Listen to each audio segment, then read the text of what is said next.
Hello friend, Multitech के YouTube channel में आप सभी का स्वागत है। आज हम आपके लिए एक न्यू वीडियो लेके आए हैं और उस टॉपिक का नाम है कंट्रोलर में, चाहे वो आपका ई बाइक कंट्रोलर हो या ई रिक्शा कंट्रोलर हो, उन कंट्रोलर में जो सबसे ज़्यादा यूज किए जाने वाला सेक्शन है यानी अपर ड्राइवर सेक्शन के बारे में हम इस वीडियो में डिस्कस करेंगे कि किसी भी कंट्रोलर में जो ड्राइवर सेक्शन होता है वो ड्राइवर सेक्शन कैसे वर्क करता है और वो ड्राइवर सेक्शन कैसे मॉसफेट को अनेबल करता है। और मॉसफेट जब अनेबल होता है तो हमारा मोटर, रिक्शा का जो मोटर होता है या बाइक का जो मोटर होता है वो कैसे वर्क करता है, इसके बारे में हम इस टॉपिक में डिस्कस करेंगे। तो इस वीडियो में आप लोग बने रहें।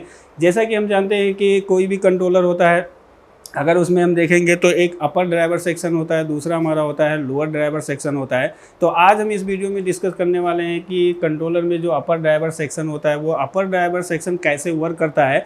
हम नेक्स्ट वीडियो में आपको अपर ड्राइवर सेक्शन कंट्रोलर में बताएंगे कि अपर ड्राइवर सेक्शन की पहचान कैसे होती है, कि कैसे हम पहचानेंगे कि ये कंट्रोलर का अपर ड्राइवर सेक्शन है, ये लोअर ड्राइवर सेक्शन है और वहाँ पर कौन कौन से कंपोनेंट्स यूज किए जाते हैं। तो उसके बारे में हम नेक्स्ट वीडियो जो बहुत जल्द लेके आएंगे उसका प्रैक्टिकली करके आपको दिखाएंगे कि आप उस सेक्शन को कैसे आसानी से आइडेंटिफाई कर सकते हो। क्योंकि मेन होता है कि अगर हमारे पास कोई भी कंट्रोलर आता है तो मेन होता है इसकी सेक्शन हमें आइडेंटिफाई करना आना चाहिए। अगर सेक्शन आइडेंटिफाई करना आता है तो हमें पता चल जाता है कि अगर फला सेक्शन में प्रॉब्लम है तो उस सेक्शन को हम ईजिली रिपेयर कर सकते हैं, मतलब फॉल्ट को फाइंड कर सकते हैं। तो सबसे पहले हम समझते हैं कि अपर ड्राइवर सेक्शन कैसे वर्क करता है। जैसे कि ई रिक्शा कंट्रोलर में अगर हम देखेंगे तो इसमें जो टोटल मॉसफेट लगे होते हैं वो 24 मॉसफेट लगाए जाते हैं, यानी 12 मॉसफेट जो होते हैं वो अपर ड्राइवर सेक्शन में लगे होते हैं और 12 जो हमारे मॉसफेट लगे होते हैं वो लोअर ड्राइवर सेक्शन में लगे होते हैं। और अपर और लोअर ड्राइवर सेक्शन में अगर देखेंगे तो 3 ड्राइवर सेक्शन होते हैं। 3 अपर मॉसफेट में आपको 3 ड्राइवर सेक्शन देखने को मिलते हैं, 3 ड्राइवर सेक्शन लोअर मॉसफेट में देखने को मिलते हैं। तो आज हम इस वीडियो में सबसे पहले समझते हैं कि अपर ड्राइवर सेक्शन कैसे वर्क करता है और अपर ड्राइवर सेक्शन कैसे वर्क कराता है, तब जाके मोटर मूव करता है। तो इसके बारे में डिस्कस करेंगे। तो जैसा कि आपको बोर्ड पे दिख रहा होगा, हमने यहाँ पे एक डायग्राम बनाया है। इस डायग्राम के अकॉर्डिंग हम आपको समझाने की कोशिश करते हैं कि अपर ड्राइवर सेक्शन कैसे वर्क करता है। तो अगर अपर ड्राइवर सेक्शन की हम बात करें तो यहाँ पे जो ड्राइवर सेक्शन बनाया जाता है वो 3 ट्रांजिस्टर को लगाकर यहाँ पे बनाया गया है। जैसा कि आप देख रहे होंगे, पहला आपका यहाँ पे लगा है जिसका सीरियल नंबर होता है Y2 होता है, Y2 और यहाँ पे G1 हमें 3 ट्रांजिस्टर देखने को मिलते हैं। तो Y2 का जो ट्रांजिस्टर होता है ये PNP ट्रांजिस्टर होता है, ये भी Y2 जो होगा ये भी आपका PNP ट्रांजिस्टर होगा और ये आपका होता है जो G1 होता है वो NPN ट्रांजिस्टर होता है। तो देखिए, यही ट्रांजिस्टर जो होते हैं, यही ट्रांजिस्टर मिलके क्या करते हैं, मॉसफेट को ऑन करते हैं और मॉसफेट को डिस्चार्ज करते हैं, जिससे क्या होता है कि मोटर मूव करती है। तो सबसे पहले समझते हैं, देखिए इस ड्राइवर सेक्शन को वर्क करने के लिए सबसे पहले जो 14 वोल्टेज यानी 14 वोल्ट की जो सप्लाई होती है वो आपकी आती है DC to DC converter section से। जैसे कि A to Z rickshaw controller में या ई बाइक कंट्रोलर में देखेंगे तो एक सेक्शन बनाया जाता है, DC to DC converter section होता है। वो DC to DC converter section का जो मेन काम होता है कि जब उसको 48 वोल्ट या 60 वोल्ट या 72 वोल्ट दी जाती है तो वो DC टू DC सेक्शन क्या करती है, उसको 14 वोल्टेज में कन्वर्ट कर देती है। अब अपर ड्राइवर सेक्शन को वर्क करने के लिए सबसे पहले इस ड्राइवर सेक्शन को वोल्टेज की रिक्वायरमेंट होती है। जब तक इसको वोल्टेज नहीं मिलेगा, जब तक ये सेक्शन आपका ऑफ रहेगा, ये सेक्शन आपका वर्क नहीं करेगा, यानी ड्राइवर सेक्शन आपका वर्क नहीं कर सकता है। तो सबसे पहले जो वहाँ पे रेगुलेटर IC लगी होती है 78L05, उस IC का सीरियल नंबर होता है। ये जो रेगुलेटर IC होती है आपको SMD टाइप में भी देखने को मिलती है और आपको सॉलिड टाइप में भी देखने को मिलती है। तो जो उस रेगुलेटर IC का पिन नंबर 3 होता है, उस पिन नंबर 3 से जो 14 वोल्ट की सप्लाई होती है, सबसे पहले वो सप्लाई आती है। तो यहाँ पे अगर हम देखेंगे अपर ड्राइवर सेक्शन में तो वहाँ पे एक डायोड लगा होता है। उस डायोड का जो सीरियल नंबर होता है वो M7 होता है। उस डायोड के एनोड सिरे पे वो 14 वोल्टेज आती है और डायोड के दूसरे यानी कैथोड साइड से वही वोल्टेज कहाँ पे जाती है, इस ट्रांजिस्टर के यानी PNP ट्रांजिस्टर के एमीटर पे जाती है। जब एमीटर पे जाती है तो यहाँ पे देखेंगे जो PNP ट्रांजिस्टर होता है, उस PNP ट्रांजिस्टर के बेस और एमीटर के बीच में 510 ओम का एक रजिस्टर लगा होता है। तो यहाँ पे जब 14 वोल्टेज आता है तो कुछ वोल्टेज रजिस्टर के द्वारा इस साइड भी पास हो जाती है, यहाँ पे भी हमें कुछ वोल्टेज देखने को मिलते हैं। अगर यहाँ पे देखेंगे इस ट्रांजिस्टर यानी PNP ट्रांजिस्टर पे अगर देखेंगे इसके बेस पे तो यहाँ पे भी हमें कुछ वोल्टेज देखने को मिलेंगे। सब मान लेते हैं कि 13.9 वोल्ट यहाँ पे देखने को मिलता है बेस पे। अब अगर हम देखेंगे तो ये जो MOSFET होते हैं इसमें गेट, ड्रेन, सोर्स होता है। अगर ड्रेन की सप्लाई में अगर हम देखेंगे जो MOSFEट का, और ये जो MOSFEट लगे होते हैं वो N चैनल MOSFEट होते हैं। और यहाँ पे अगर हम देखेंगे जो इसका ड्रेन होता है, अपर ड्राइवर सेक्शन की जो MOSFEट का ड्रेन होता है, यहाँ पे 48 वोल्टेज दी जाती है। बैटरी के पॉजिटिव वायर से यहाँ पे 48 वोल्टेज दी जाएगी और सोर्स की जो सप्लाई होती है, और इन चारों MOSFET का जो ड्रेन होता है वो आपस में कनेक्टेड होते हैं। और उसी तरीके से MOSFET का जो सोर्स होता है, ये चारों के सोर्स क्या होते हैं, आपस में कनेक्टेड होते हैं। यहाँ पे एक आपको कैपेसिटर लगा हुआ दिखाई देता है और यही जो सोर्स की सप्लाई होती है, सोर्स की सप्लाई कहाँ पे जाती है, आपके मोटर वायर पे चली जाती है। अब अगर यहाँ पे हम देखेंगे तो गेट की सप्लाई में देखेंगे तो यहाँ पे हमें 4 रजिस्टर लगे हुए दिखाई देते हैं, चारों MOSFET के गेट से कनेक्टेड होते हैं। इन रजिस्टर की जो वैल्यू होती है वो 0 ओम से लेके 10 ओम या 15 ओम तक के रजिस्टर का यूज किया जाता है, जो गेट की सप्लाई में चारों रजिस्टर लगे होते हैं। अब यहाँ से अगर देखेंगे तो रजिस्टर से गेट की जब सप्लाई निकलती है तो यहाँ पे दूसरा रजिस्टर देखने को मिलता है जो 4.7 ओम से लेके 100 ओम तक का रजिस्टर होता है। और ये रजिस्टर का दूसरा सिरा जो होता है वो डायोड के कैथोड से जुड़ा होता है, जो जिस डायोड का सीरियल नंबर होता है T4। और इस डायोड का जो एनोड सिरा होता है वो कहाँ पे जुड़ा होता है, PNP ट्रांजिस्टर के कलेक्टर से कनेक्ट होता है। और यहीं से देखेंगे तो एक सप्लाई जो आपकी जाती है इस Y2 के PNP ट्रांजिस्टर के बेस से भी कनेक्ट होता है। और यहाँ पे देखेंगे तो बेस एमीटर के बीच में 510 ओम का एक रजिस्टर लगा होता है और इसी की बेस से ये जो NPN ट्रांजिस्टर होता है, उस ट्रांजिस्टर का जो बेस होता है, यानी PNP ट्रांजिस्टर का जो बेस होगा उस NPN ट्रांजिस्टर के कलेक्टर से कनेक्ट होता है। अब यहाँ पे अगर हम देखेंगे तो NPN ट्रांजिस्टर का जो एमीटर पॉइंट होता है ये क्या होता है, ग्राउंड होता है।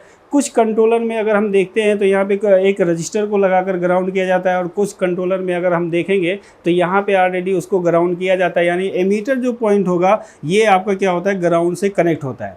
अब NPN ट्रांजिस्टर के अगर बेस को देखेंगे तो इसका जो बेस होता है वो MCU IC से जुड़ा होता है। MCU IC होती है जो सिग्नल देती है, सिग्नल के द्वारा क्या करेगी, इन ट्रांजिस्टर को ऑन और ऑफ करेगी। और इन्हीं ट्रांजिस्टर के ऑन ऑफ होने के कारण ये MOSFET आपके एक्टिव होते हैं, जिससे आपका मोटर मूव करता है।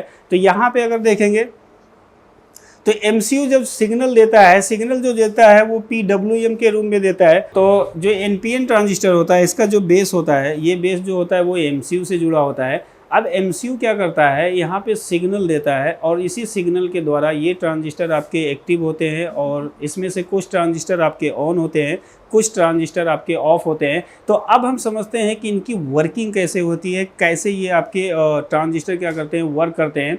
तो जैसा कि मैंने शुरू में बताया था, जब यहाँ पे 14 वोल्टेज आता है इस PNP ट्रांजिस्टर के एमीटर पे आता है तो यहाँ पे एक रजिस्टर लगा होता है, उस रजिस्टर के द्वारा कुछ वोल्टेज हमें इस PNP ट्रांजिस्टर के बेस पे भी देखने को मिलते हैं। और वही वोल्टेज अगर हम देखेंगे तो इस कलेक्टर पे भी हमें देखने को मिलेंगे, जैसे हमने यहाँ पे लिख दिया। और क्योंकि बेस और कलेक्टर क्या होता है, इनका आपस में कनेक्टेड होता है, तो जब यहाँ पे वोल्टेज आएगा तो वही वोल्टेज क्या होगा कि इस NPN ट्रांजिस्टर के कलेक्टर पे भी देखने को मिलेगा। अब देखिए जब MCU क्या करता है, MCU में क्या होती है, प्रोग्रामिंग होती है। वो प्रोग्रामिंग के द्वारा जो यहाँ पे सिग्नल भेजता है वो सिग्नल होता है PWM के रूप में होता है। PWM इसको कहा जाता है पल्स विद मॉड्यूलेशन कहा जाता है, यानी PWM की जो सप्लाई चलती है वो इस तरीके से आता है। ये MCU का सिग्नल देने का तरीका, सिग्नल देती है तो इस तरीके से सिग्नल देती है PWM के रूप में। तो यहाँ पे क्या होता है, कोडिंग होती है, जैसे 0 होता है, ये 1 होता है, ये 0 होता है, ये 1 होता है, ये 0 होता है, ये 1 होता है। तो इस तरीके से क्या होता है, MCU यहाँ पे सिग्नल देगा। अब देखिए जैसे कि हम जानते हैं कि जो ट्रांजिस्टर होते हैं, ट्रांजिस्टर कब हमारे एक्टिव होते हैं, जब उसके बेस पे सप्लाई दी जाती है। तो बेस पे सप्लाई होने की वजह से वो ट्रांजिस्टर क्या होता है, वो एक्टिव होता है। तो अब हम चलिए समझते हैं कि ये ट्रांजिस्टर कैसे वर्क करते हैं, यानी MCU इनको कैसे वर्क कराता है। तो जैसे कि देखेंगे तो जो MCU का सिग्नल होता है वो 0 1 0 0 1 0 के रूप में दिया जाता है।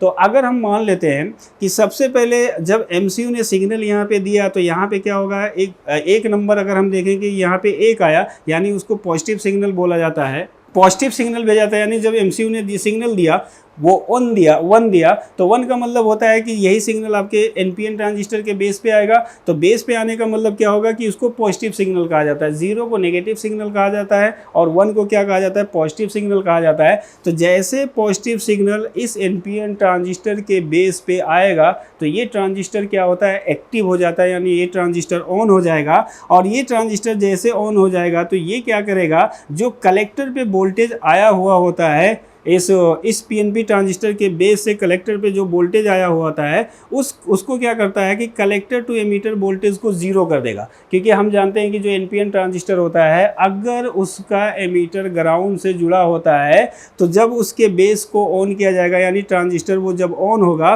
तो कलेक्टर पे जो भी वोल्टेज होंगी उस वोल्टेज को वो क्या करेगा, ग्राउंड कर देगा। तो जैसे ये ट्रांजिस्टर आपका ऑन हुआ क्योंकि पॉजिटिव सिग्नल आया तो ये ट्रांजिस्टर एक्टिव हो जाएगा। तो यहाँ पे जो कलेक्टर पे वोल्टेज आया हुआ है तो उस वोल्टेज को क्या किया जाएगा, ये ट्रांजिस्टर क्या करेगा, ग्राउंड कर देगा। अब जैसे ये वोल्टेज आपका ग्राउंड होगा तो यहाँ पे इस पीएनपी ट्रांजिस्टर के बेस पे जो वोल्टेज है वो भी वोल्टेज क्या होगा, ज़ीरो हो जाएगा। और जब वोल्टेज ज़ीरो हो जाएगा तो ये ट्रांजिस्टर को क्या मिल जाएगा, नेगेटिव सिग्नल मिल जाएगा, क्योंकि 0 0 क्या होगा, नेगेटिव बन जाएगा। और जैसे नेगेटिव सिग्नल इसको मिलेगा तो ये ट्रांजिस्टर आपका एक्टिव हो जाएगा। तो ये ट्रांजिस्टर क्या करेगा, जो एमीटर पे 14 वोल्टेज आया है उसको कलेक्टर पे भेज देगा और कलेक्टर पे जब 14 वोल्टेज यहाँ पे पहुँचेगा तो वही वोल्टेज डायोड रजिस्टर से होते हुए कहाँ पे जाएगा, इस मोसफेट के गेट पे जाएगा। और जैसे गेट पे 14 वोल्ट की सप्लाई पहुँचेगी ये मोसफेट क्या होगा, आपका एक्टिव हो जाएगा। और ये ड्रेन टू सोर्स क्या करेगा, जो 48 वोल्टेज आया है उस वोल्टेज को पास करेगा और वही वोल्टेज कहाँ पे जाएगा, मोटर वायर पे जाएगा, यानी मोटर को मिल जाएगा तो मोटर आपका मूव कर देगा। अगर हम यहाँ पे देखें तो यही जो 14 वोल्टेज होता है इसके बेस पे जाएगा, लेकिन ये ट्रांजिस्टर क्या होगा, आपका ऑफ रहेगा। क्यों ऑफ रहेगा, क्योंकि इसका जो बेस है वो नेगेटिव से ऑन होगा, पॉजिटिव सप्लाई से ऑन नहीं होगा। तो यहाँ पे जब 14 वोल्टेज आएगा तो ये ट्रांजिस्टर ऑफ रहेगा और यही 14 वोल्टेज कहाँ पे जाएगा, मॉसफेट के गेट पे जाएगा। तो गेट जैसे ऑन हो जाएगा तो ड्रेन पे जो भी वोल्टेज होता है उसको सोर्स पे भेजेगा और सोर्स कहाँ से जुड़ा होता है, मोटर से जुड़ा होता है और आपका मोटर मूव करना स्टार्ट कर देता है। उसके बाद जैसे ही ये आपका यहाँ पे चार्ज होता है यानी मॉसफेट एक्टिव होता है तो उसके बाद एमसीयू क्या करती है, यहाँ पे 0 सिग्नल भेज देगी। अब जैसे 0 सिग्नल इस एनपीएन ट्रांजिस्टर के बेस को मिलेगी तो वो हमारी क्या होती है, नेगेटिव होती है। तो नेगेटिव से ये ट्रांजिस्टर आपका ऑन नहीं होगा, ये ऑफ रहेगा। तो जब ये ट्रांजिस्टर ऑफ रहेगा, ठीक है, जब एमसीयू क्या करेगा, जब 0 सिग्नल देगा तो 0 सिग्नल एनपीएन ट्रांजिस्टर के बेस को जाएगा तो ये ट्रांजिस्टर क्या होगा, ऑफ रहेगा, क्योंकि ये ट्रांजिस्टर पॉजिटिव सिग्नल से ऑन होगा, नेगेटिव से ऑन नहीं होगा। तो 0 सिग्नल क्या होता है, नेगेटिव होता है, तो ये ट्रांजिस्टर ऑन नहीं होगा। तो इसके कलेक्टर पे भी क्या होगा, वोल्टेज हमारा क्या आया हुआ है, इस ट्रांजिस्टर के वोल्टेज हमारा कितना है, 13 पॉइंट समथिंग है। और यही वोल्टेज हमारा इसके बेस पे भी वही वोल्टेज हैगा।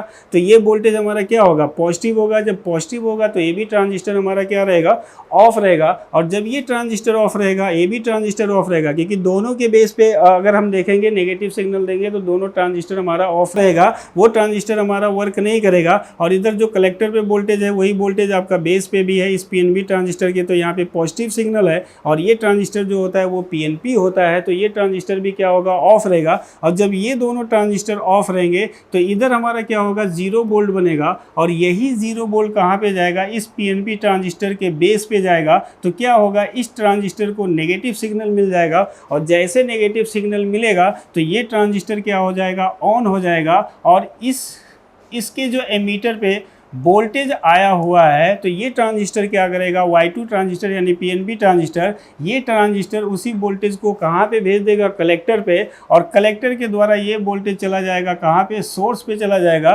सोर्स क्या होता है, ऑलरेडी नेगेटिव होती है, तो ये क्या करेगा, इस मॉसफेट के गेट को क्या करेगा, डिस्चार्ज मार देगा और ये मॉसफेट आपका ऑफ हो जाएगा। तो इस तरीके से ड्राइवर सेक्शन को लगाकर वर्क कराया जाता है। एक ट्रांजिस्टर क्या करता है, इसको चालू करता है, एक ट्रांजिस्टर क्या करेगा, उसको ऑफ करेगा। इसी चालू ऑफ में क्या होता है कि मोटर आपका प्रॉपर तरीके से मूव होता है।